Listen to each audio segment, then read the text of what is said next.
Hello everyone, I am BINITA GUPTA, a teacher trainee of Siliguri Tarai B.Ed College and Siliguri Primary Teachers Training College. So, today I am going to teach you a chapter from Political Science which comes under West Bengal Board of Class 12. In part 1 of the Indian Constitution, we have Union and its territories. Second parts of our Indian Constitution, we have citizenship. The third parts of our Indian Constitution, we have fundamental rights, isn't it? Next, in part 4 of the Indian Constitution, we have Directive Principles of the State Policy. Okay. In part 4A, we have fundamental duties. Okay. So, dear student, today I am going to teach you a topic that is Directive Principles of the State Policy. Okay. It comes under part 4 of the Indian Constitution. Now, let us discuss. What is Directive Principles of the State Policy? Directive Principles of the State Policy are the guidelines to the center and the state government of India to keep in the mind while framing any laws and policies. Okay, it is nothing but the guidelines while framing any laws and policies. Okay. In Article 36, it mentions the definitions of the state. In Article 37, it mentions that directive principles of the state policy are not justiciable. It is not enforceable by any courts of law. Okay. Dr. B.R. Ambedkar said that Directive Principles of the State Policies is a novel features. Okay, he said Directive Principle as a novel features. According to Austin, he said that Directive Principles of the State Policy is a co-science of the Constitution. According to Austin, he said that Directive Principles of the State Policy is a co-science of the Constitution. Directive Principles of the State Policy are the philosophical parts of our Indian Constitution. Okay.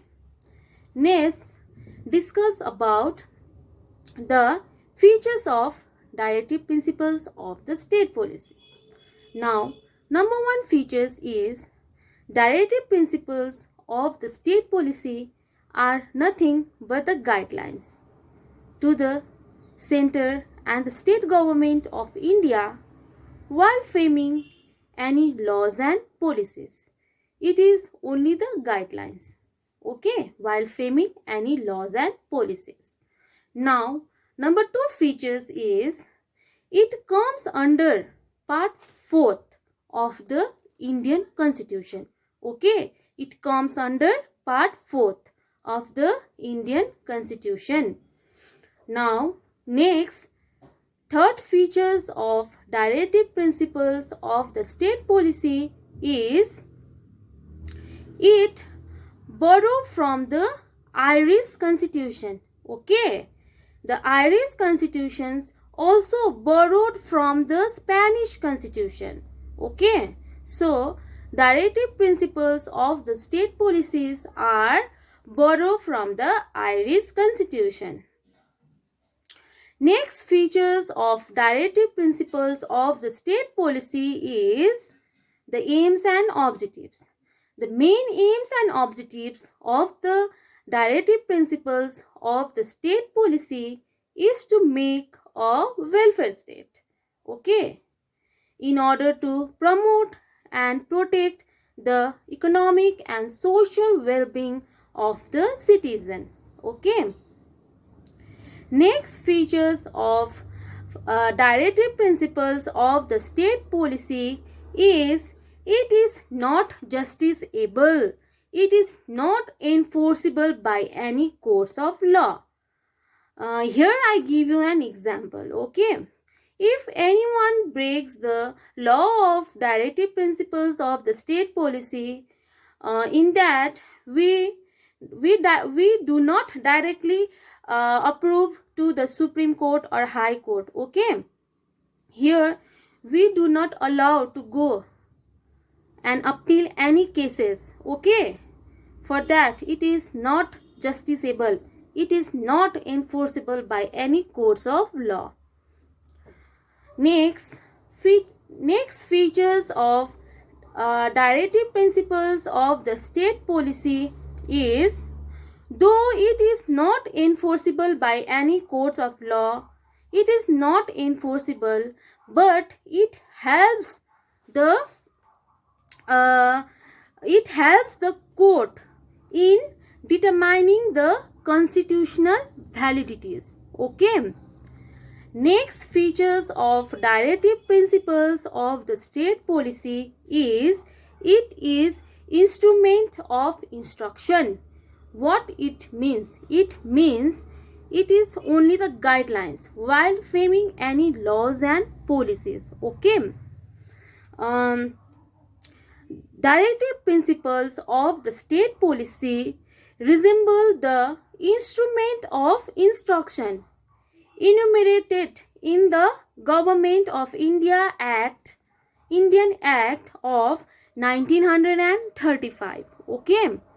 It enumerated in the Government of India Act of 1935. Next features of directive principles of the state policy are, it is categorized in three. It is of three types. Okay. Number one is, it is socialistic principle. Second is Gandhian principle, and third is liberal principle. Okay. It is categorized in three types. Okay. Number one, socialist principles. Here the articles comes 38 to 47. Okay. Next, Gandhian principle. It comes article 40 to 48. Next, liberal principle. Here the articles comes 44 to 51. Okay. These all are the features of directive principles of the state policy. Okay. So the directive principles of the state policy comes under which part of our Indian Constitution? Yes, it comes under part 4th of the Indian Constitution. Okay. How many articles are there in the directive principles of the state policy? The articles are 36 to 51. Okay. Directive principles of the state policy are justiciable? No, it is not justiciable. It is not enforceable by any courts of law. Okay. So, dear students, today's homework is write down the features of directive principles of the state policy. Okay. I hope everyone can understand what is directive principle of the state policy. How many articles are there in directive principles of the state policy? Which part it comes? Which part it comes? Why it is not justiciable? Okay. So in our next class we shall discuss about the three types of directive principle of the state policy. That is socialist principle, second is Gandhian principle, and number third is liberal principle. Okay.